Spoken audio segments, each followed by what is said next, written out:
love my Ender 3. I love 3D printing, but one of the biggest challenges is leveling the bed. It always is a struggle to get that bed just right so I can get the print out the way I want it.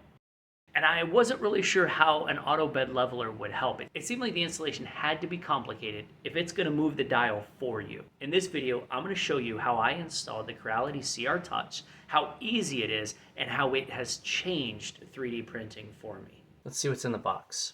A manual, then in very nice foam packaging, we have the actual auto touch. So we have 3 different mounting brackets. We get a couple of screws, zip ties, the connecting cable. So of the 3 brackets that they have here, you have one that is for the Ender 3 Pro CR10. That's this bracket. This bracket is for the Ender 3 Max, and then this bracket is for the Ender 3 V2. I have the Ender 3 Pro, so this is the bracket that I'll need. Looks like they want you to start off updating the firmware, then they want you to install the CR Touch, the leveling step, which this is what we will follow. So the way this actually attaches is this little circle here. It goes right over this. So this screw and this screw is how it attaches, but before I attach it there, I screw the probe to the bracket, and you'd want to use the shorter screws when you screw this on, that you leave room for the connection. The bed leveling probe is attached to the bracket. I'm just going to unscrew this screw here. See it better? I'm going to go ahead and unscrew this other screw. All right, so I can throw that in there. I can get my 2 longer screws. So the fan shroud is actually going to go behind this. I'm going to put my bolt through here, and I'm going to slide it through here, and it will go into that last screw hole.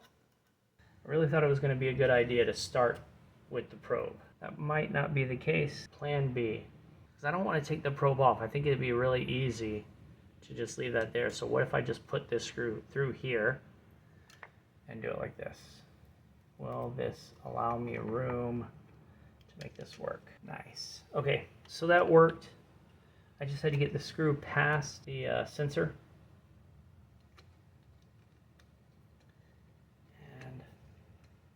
If I can get this one through. And so that's it. So you can see we had that screw back there, this screw here. That was all that we had to put in, and we had put the 2 screws in the probe first. Okay, so the next step in the process is to slide our bed back and take our SD card out. So we're going to go ahead and take this screw off here, and this should be a very tiny screw if I remember right. So that screw is out. I'm going to go ahead and put that in my bucket. Then we're going to turn the printer on its side. So we have these 3 screws that we need to remove now to get access to where we'll plug in.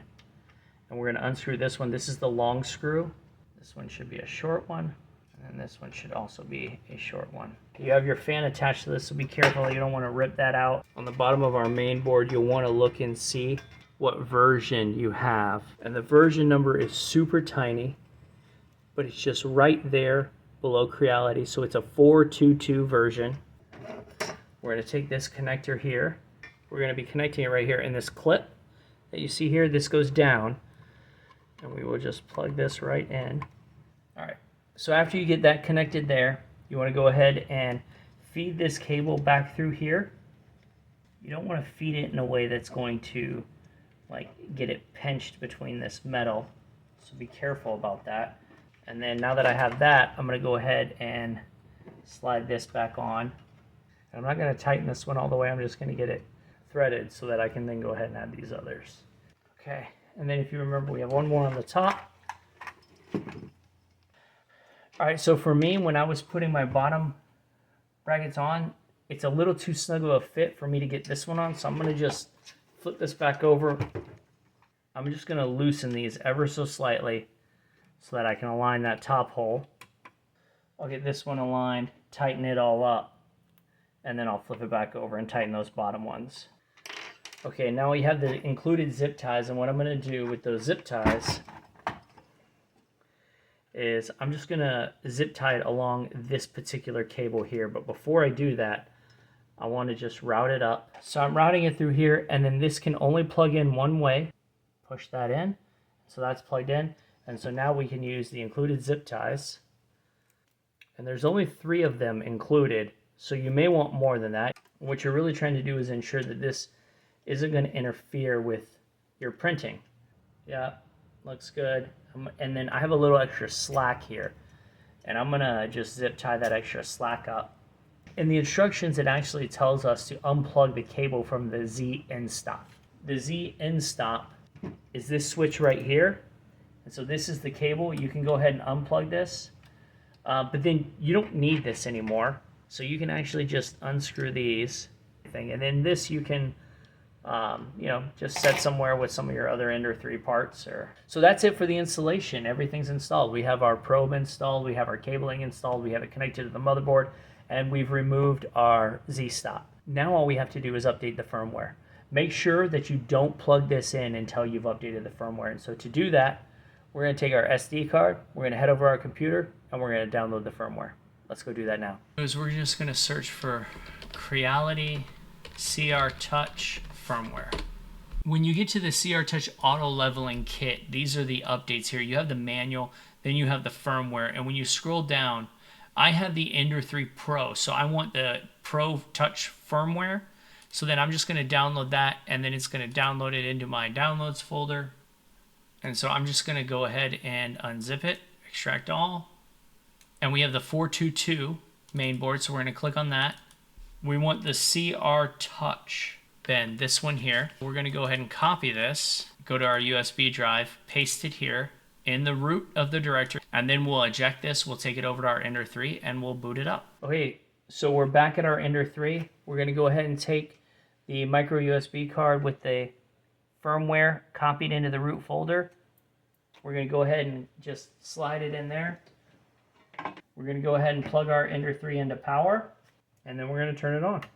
Okay, so you can see that we have the bed level and probe Z offset, so we know that it's functioning now. So to get the Z offset value, these instructions are clearly out of date because we do not have prepare. You want to level your bed. So if you don't have a set of feeler gauges, you can use a piece of paper.